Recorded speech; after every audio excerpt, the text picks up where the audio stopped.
IVF చికిత్సలో 25% భారీ discount, free doctor consultation, free ultrasound scan, logo launch, Andro max advanced male infertility centre ను కూడా ప్రారంభించారు.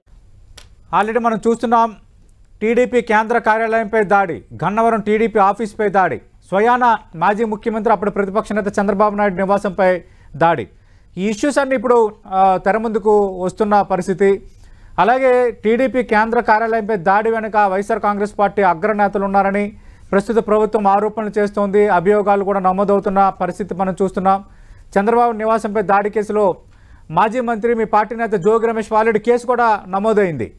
ఏం చెప్తారు ఈ ఇన్సిడెంట్స్పై?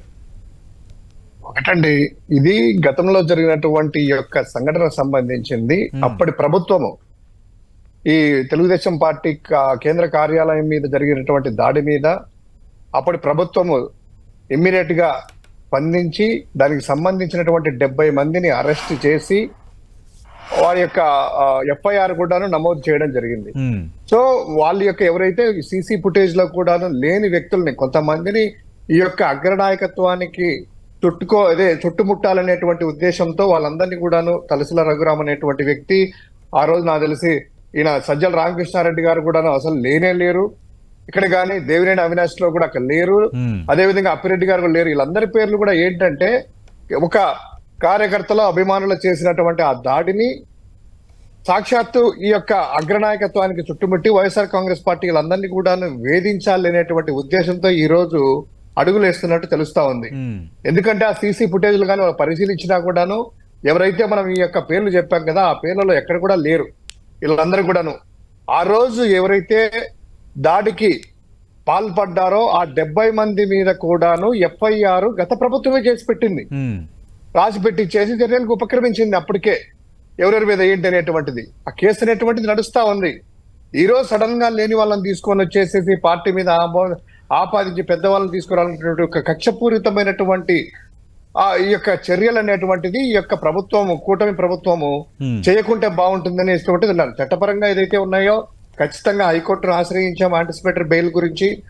ఈ రోజు ఉన్నది కేసు ఈ రోజు రేపటికి వాయిదా వేసింది సర్వోన్నత న్యాయస్థానం హైకోర్టు వారు. వారి డైరెక్షన్ మేము నడుచుకుంటాము.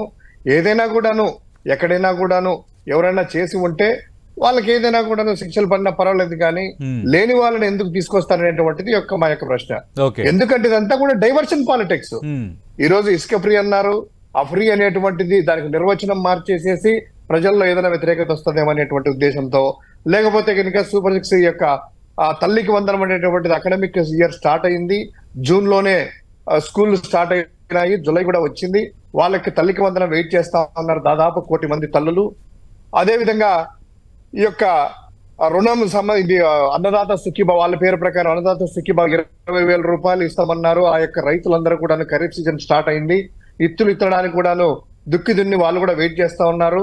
ఉచిత బస్సు అనేటువంటిది మహిళలందరూ కూడా ఎదురు చూస్తున్నారు, సిలిండర్లు అన్నారు. అదే విధంగా ఈ యొక్క పెన్షన్లు కూడాను ఏదైతే వాళ్ళకి ఎస్సీ ఎస్టీ బీసీలకు మహిళలకు సంబంధించి 50 ఏళ్ళు పైబడిన వాళ్ళకి అందరికి కూడాను ఇస్తాము అని అన్నారు కదా, వాళ్ళు కూడా ఎదురు చూస్తా ఉన్నారు. సిలిండర్లు ఎదురు చూస్తున్నాయి మహిళలు 3 సిలిండర్లు అని.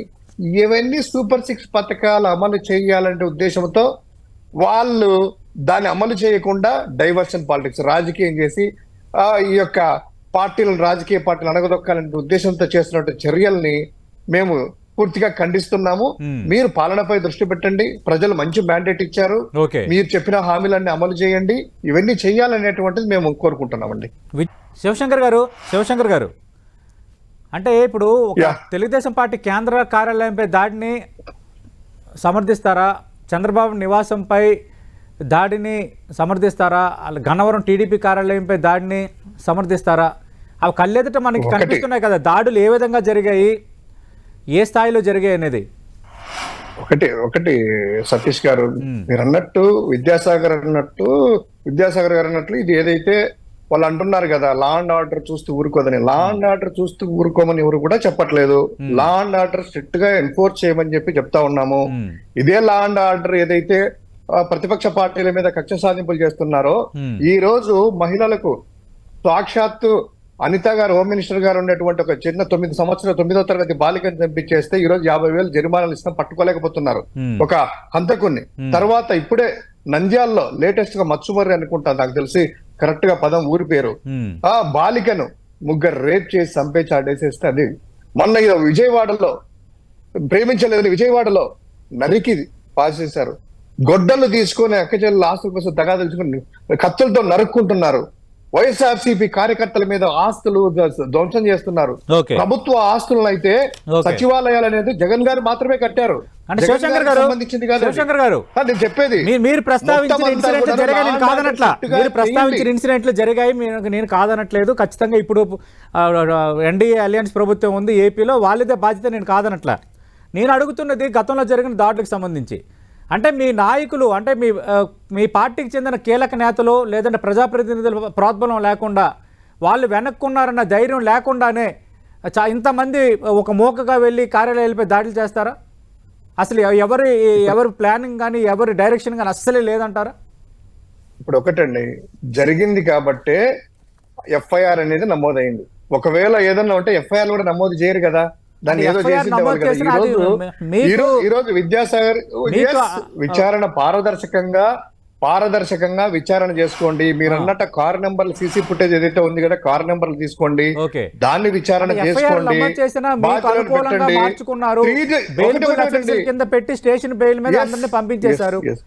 ఈ రోజు మీరు అన్నట్టు అక్కడ గొడవ జరిగిందా, దాని మీద దాడా, ఎవరు చేశారు ఏంటి అనేటువంటి ఒక అంశం అయితే 307 ఇప్పుడు యాడ్ చేసేసి వీళ్ళకి అటెంప్ట్ టు మర్డర్ కేసులు పెడుతున్నారండి.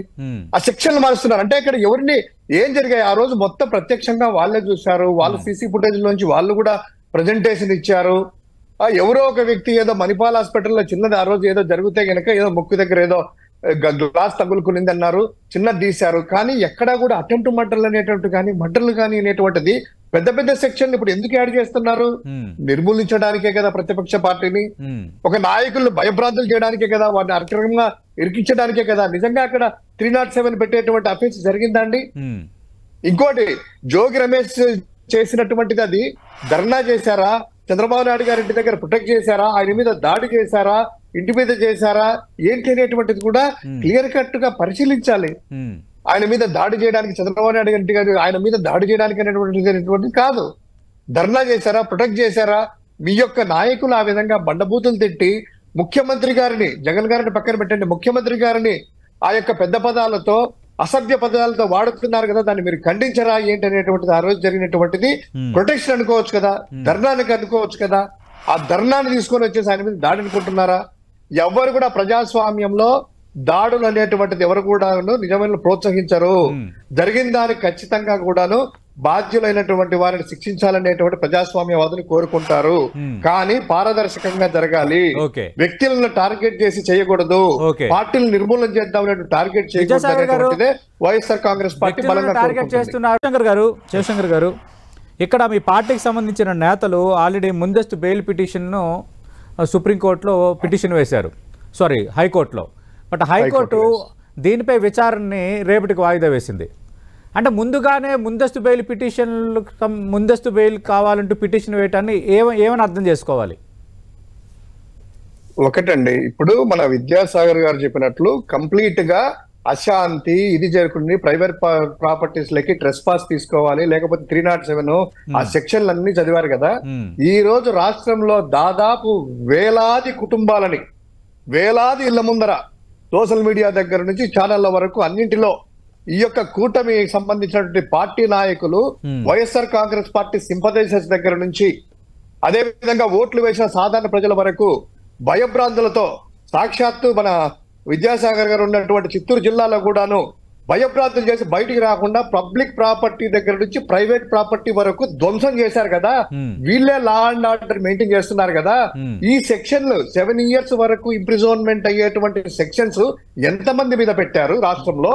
వాళ్ళకి సంబంధించి ఎన్ని కేసులు ఫైల్ అయ్యాయి? లా అండ్ ఆర్డర్ అనేటువంటిది పారదర్శకంగా వాళ్ళు చేస్తున్నారు అనేటువంటిది గుండె మీద చెయ్యేసుకుని రికార్డ్స్ పరంగా చెప్పగలరా?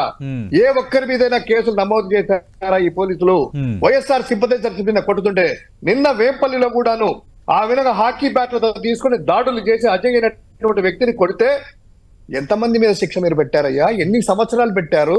ప్రైవేట్ ప్రాపర్టీ ఇళ్ల మీదకి ఎక్కేసి ద్విచక్ర వాహనాల దగ్గర నుంచి 4 wheelers వరకు ఈయన గన్నవరంలోనే కోట్ల శ్రీనివాస్ అనేటువంటి ఒక ఆయన చేశారు ఎలక్షన్స్ లోనేసి ఇంటి మీదకి వెళ్ళేసి అపార్ట్మెంట్ లో దాదాపు ఇన్నోవా కార్ల దగ్గర నుంచి పగలగొట్టించేసి ఇంట్లోకి వెళ్ళి చంపుతాం మీ కొడుకుని ఆడున్నారనేసి 6 నెలలు గర్భిణీ సంబంధించిన స్త్రీని బెదిరించేస్తే అన్ని కూడా లైవ్ లో కేసుల దగ్గరికి వెళ్ళి పోలీస్ స్టేషన్ కి వెళ్తే కేసులే నమోదు చేయలేదు. మళ్ళీ లా అండ్ ఆర్డర్ ఎక్కడయ్యా? మీరు చెప్పినటువంటి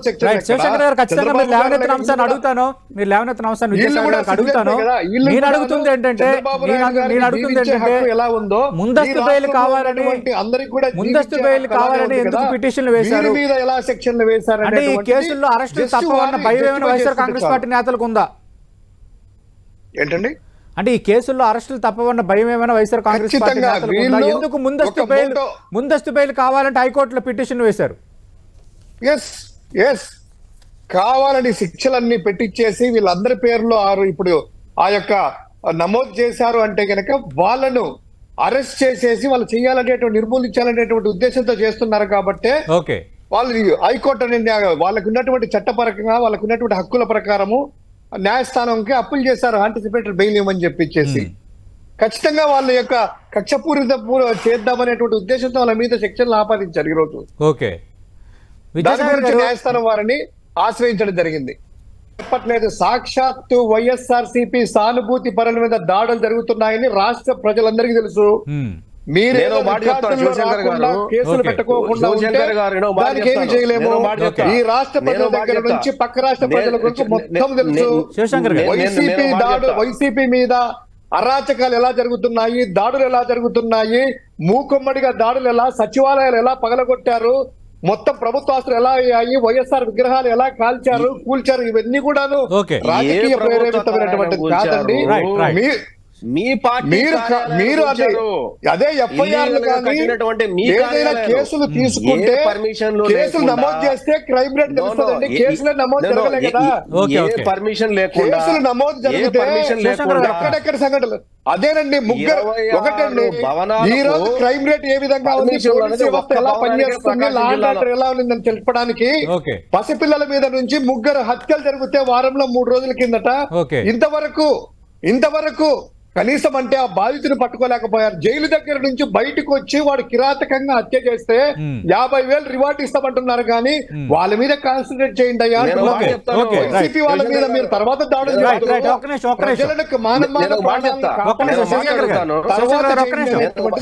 మాట్లాడుతాను. శివశంకర్ గారు ఒక్క నిమిషం.